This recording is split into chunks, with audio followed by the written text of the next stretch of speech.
So you're thinking about moving to Tampa and you are not quite sure about the legalities, the contracts, how all of that works, then you're going to want to watch this video.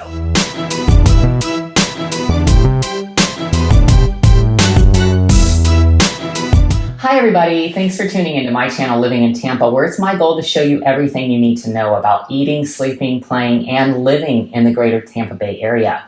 If it's your first time to my channel, do me a favor, hit that little subscribe button, ring the bell so you'll be notified every time that I release a new video. It really does help me out and I would really appreciate it. So if you're thinking about buying a home here and you are getting really serious about it and you're almost like maybe getting to the point where you're ready to make an offer, then you're definitely going to want to watch this video. I'm going to cover all the Florida contract that we use here in the Tampa Bay area. So this particular contract that we use is called the Florida FAR As Is contract. It was made by the Florida Association of Realtors in conjunction with the Bar of Florida. So it was, constructed by lawyers, and it is quite technical. I'm not going to cover all of it, but I'm going to cover some of the main points. Now, what scares me these days is that we have 65% of millennials that are buying homes sight unseen. And so what that means 9 times out of 10 is they're not actually meeting with their real estate agent when they're seeing a home. We're doing a lot of this virtually. And, that is becoming more and more popular. It all started, I think, as a result of COVID, and it definitely has its pros and its cons. I think one of the major cons is what I'm covering here today is that personalized meeting where we used to get together with the buyer, sit down, go over the contract, go over what they want to offer, and kind of explain each page to them.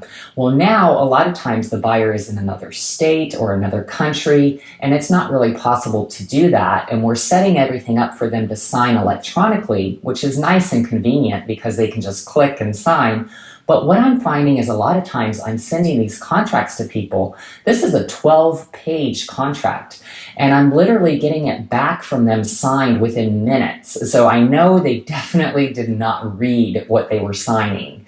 And that really, really scares me. And that's why I want to go over some of these technicalities in the contract, the main points that are going to cover your risk when you are going under contract on a home, and kind of just point out some of the things that our contract here that we use in Tampa covers. So let's get started. So first and foremost, a lot of you might consider this video to be quite boring, and I apologize in advance for that. But sometimes you do have to get really serious and just dive into some technicalities and some legal descriptions and long, lengthy explanations of things, especially when you're making the biggest purchase of your life. So just bear with me. I think you're going to get some great information about this, out of this, I should say.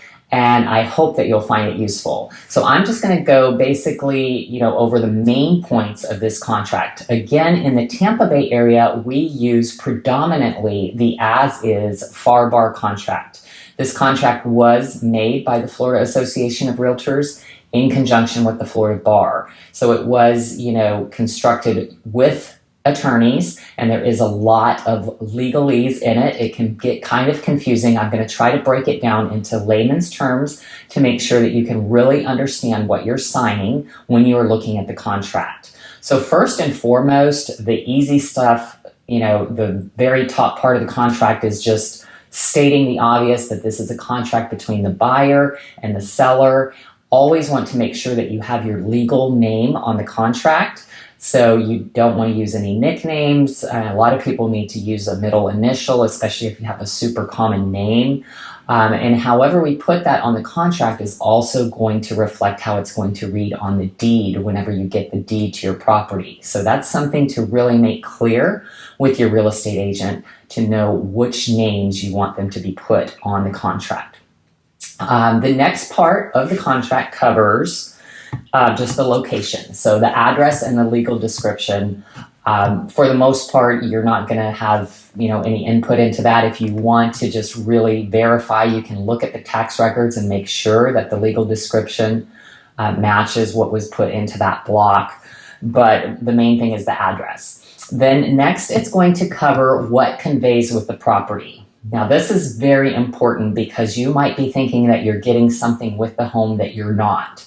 Anything that is very important to you that you want to be included in the purchase needs to be listed under this section where it says other personal property items included. So the basic items that are normally left and that are already listed in this contract, as you can see from what I'm putting up here, you are normally getting the range, the refrigerator, the dishwasher, disposal, ceiling fans, light fixture, drapery rods, all of this stuff, blinds, window treatments, garage door. You guys can read all this. I'm not going to read the whole thing. But it's important in that section underneath where it says other personal property items included. For example, if there is a pool, you want to make sure that what's included is the pool equipment. So if there is one of those automatic vacuum cleaners, those are quite expensive. You need to make sure that that's written in there. If there's another refrigerator in the garage that the seller, is intending to leave and you want it, you want to make sure that it was written in there. Anything that you may have negotiated, I've seen people negotiate sometimes a play set for their children. If there's a play set in the yard, they really want it to stay. If you're negotiating other things like televisions or things like that, whatever you're negotiating and you want included, be sure that it's written there.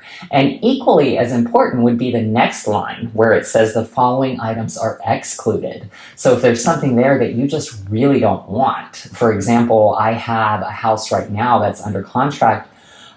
There was a broken down playground. And the buyers absolutely did not want to have to deal with disposing of that after closing. So, we wrote on there that that was excluded so that it would be the seller's responsibility to remove that prior to the closing. So these might seem like very minor details, but sometimes they have a big impact on you. So you just want to make sure that everything is covered correctly there. Now, section 2 of the contract is obviously one of the most important parts as well. It's going to cover like the price and the deposit and your financing and all of that. So you put what you're offering for the price, how much escrow deposit you're putting. Typically, the minimum in the Tampa Bay area is 1%, but these days we are seeing higher and higher deposits because the market's super competitive. It's also going to list the title company there that is handling the transaction and where that escrow deposit is going to be sent to be held in trust until the closing. You're also putting what type of loan you're using, which is very important to the seller. You're putting how much you're putting for your actual down payment, so the seller will know how qualified you are and how financially stable you might be. In this market, it really helps to be putting down at least 20%. But not everyone can do that. So some people are using a VA loan, then that would read 100% there. And then also the next section goes into acceptance date. Now, this is very frustrating in this market because a lot of times we are putting the deadline for that date of when we want the seller to respond to our offer. And a lot of times that date comes and goes and we still have no response. The problem is that a lot of the properties right now are getting so many offers that the sellers just feel no pressure to respond in a timely manner. And a lot of times they just set an arbitrary deadline of say, oh, I'm putting my house on the market on Friday. I'm not going to answer any offer until Monday because I want to see what comes in.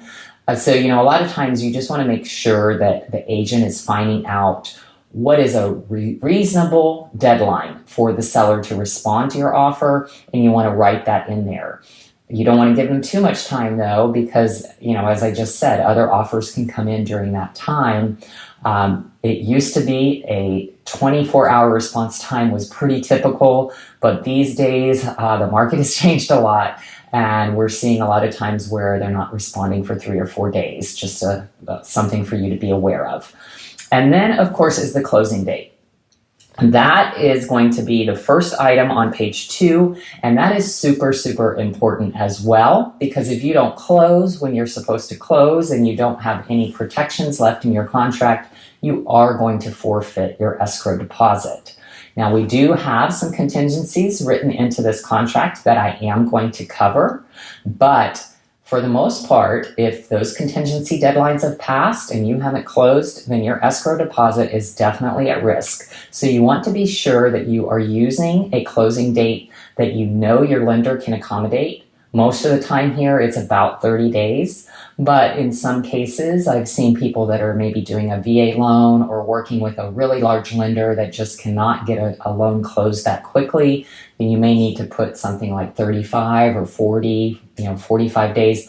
Whatever your lender tells you they need, be sure that that is what you are putting on your offer, because it is very important. The next section of the contract covers financing. This is a very important contingency that you definitely need to have in place. This will allow you to get your escrow deposit back if something happens to go wrong with your loan. So this is a very lengthy paragraph. It has A, B, and several subsections under B, and then also C and D. But in a nutshell, what it boils down to is you are informing the seller in this section of which type of loan that you are intending to use, and also how many days you need to get your full loan approval. Now that's very important, because once that loan approval deadline has passed, that is when your escrow deposit that we were just discussing becomes at risk. So normally the seller is going to want to see that loan approval deadline before the actual closing date. That way they're not waiting all the way to closing to find out that, oh, something's wrong with the buyer's loan and the buyer can't close. So a lot of times we try to make that about a week before if we can. But again, this is something to discuss with the lender to make sure that they're able to meet that deadline. It's also very important as an agent that we keep track of this deadline, because we need to inform the listing agent, that the buyer's loan has been approved, that, they are in compliance with this, or there are some ramifications if that is not handled correctly.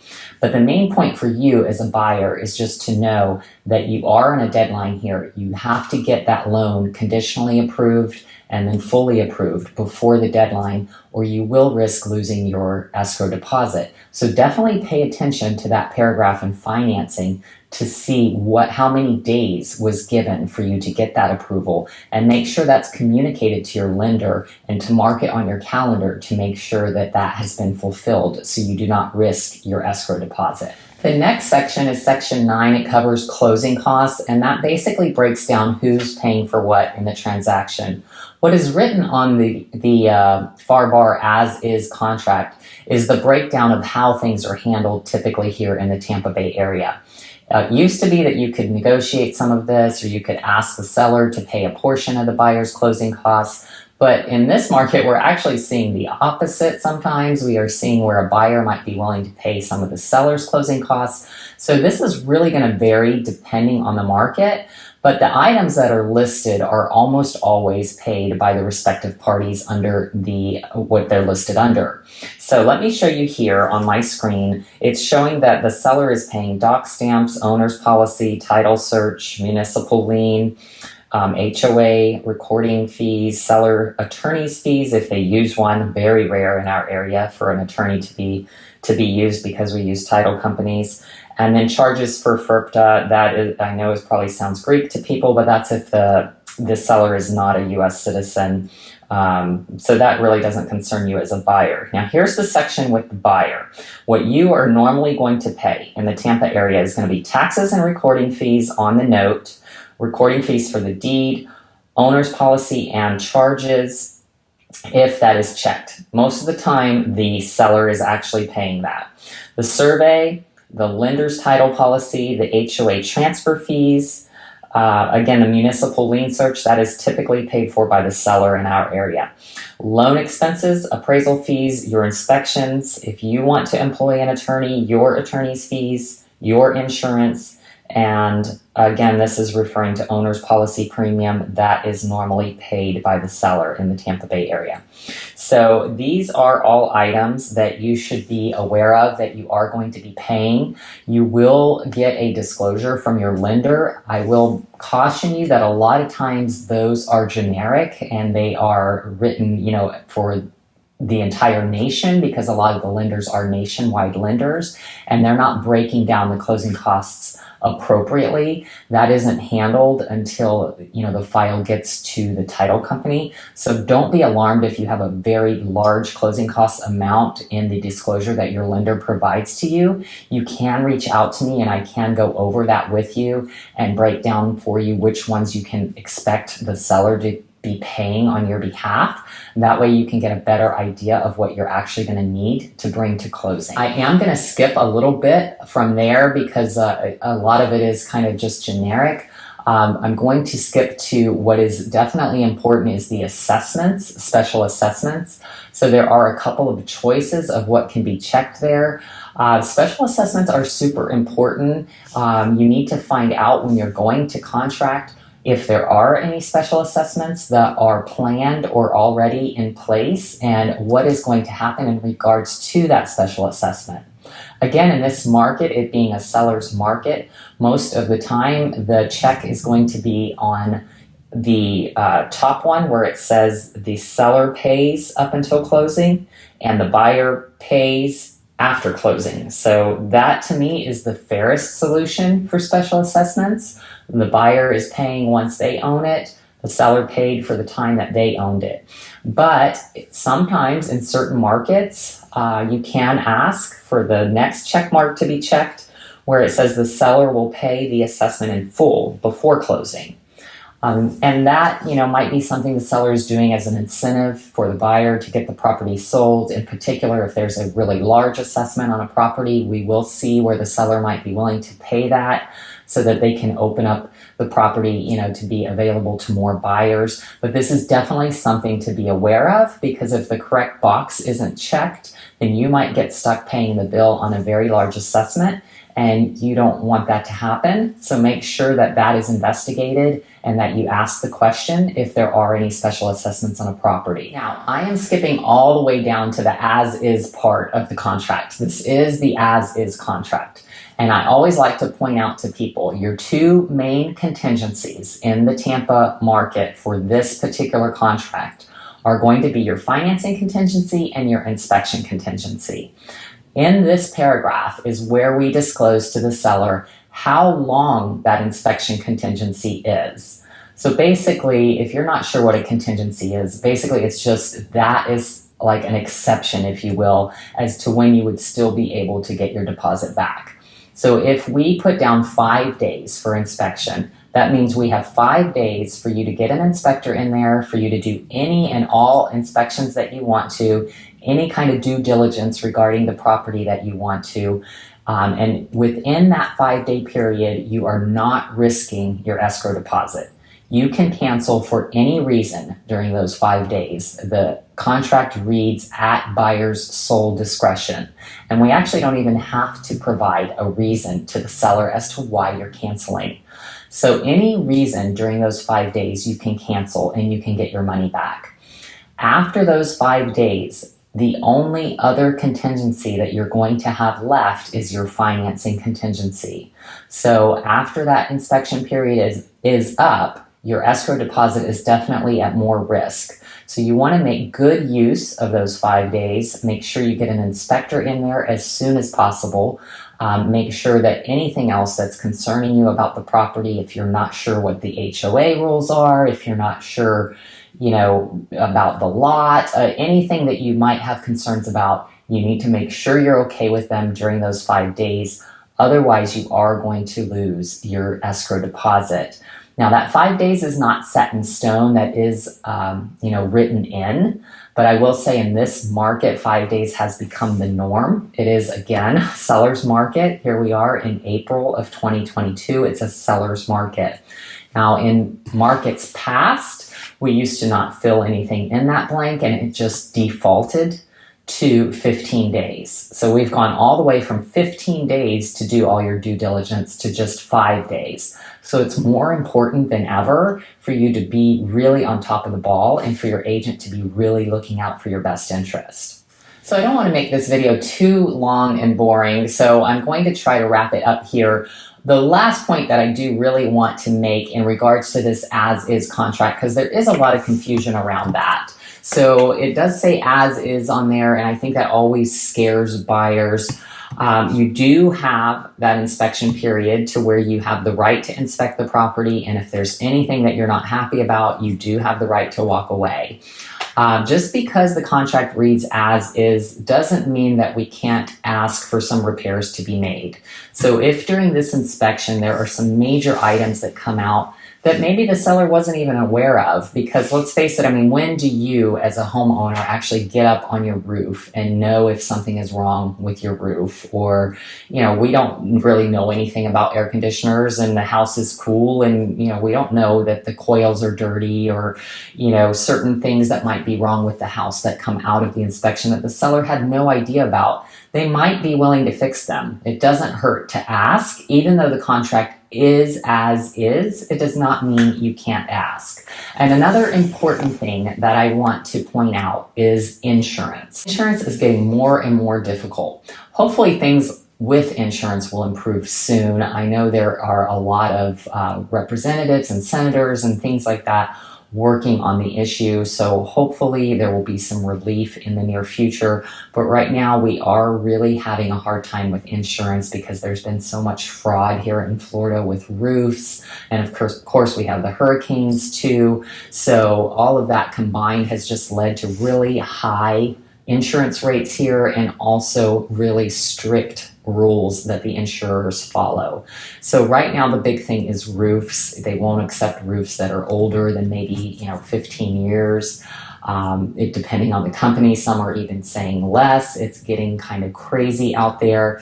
So the reason I'm bringing this up is because even though you're signing an as-is contract, whenever you get that inspection done, if the property is older than a certain age, it will require a 4-point inspection as well that you will have to provide to your insurance agent in order to be able to obtain insurance. If there are items on that 4-point that would prevent you from getting insurance, then those are items that we can absolutely ask the seller to repair. Now again, the contract is as is. They aren't obligated to repair them. However, if you can't get insurance, then the seller is going to know the next buyer can't get insurance either. And unless they want to just sell this to a cash buyer that doesn't care about insurance, they're going to have that problem no matter who they sell the home to. So 9 times out of 10, you're going to find a reasonable seller that's going to be willing to work with you to get the home repaired, at least to where it's able to be insured. So don't let the as-is part of the Florida as-is contract scare you. Hey, if you're thinking about making a move to the greater Tampa Bay area, then I would love to help you. Go ahead and give me a call, send me a text, shoot me an email. Whichever method of communication you prefer is fine. I'm always available, and when it comes to moving to Tampa, I've got your back. Do me a favor, hit subscribe, ring the bell. It really does help me out. I hope the information in this video was useful to you, and I will see you next time.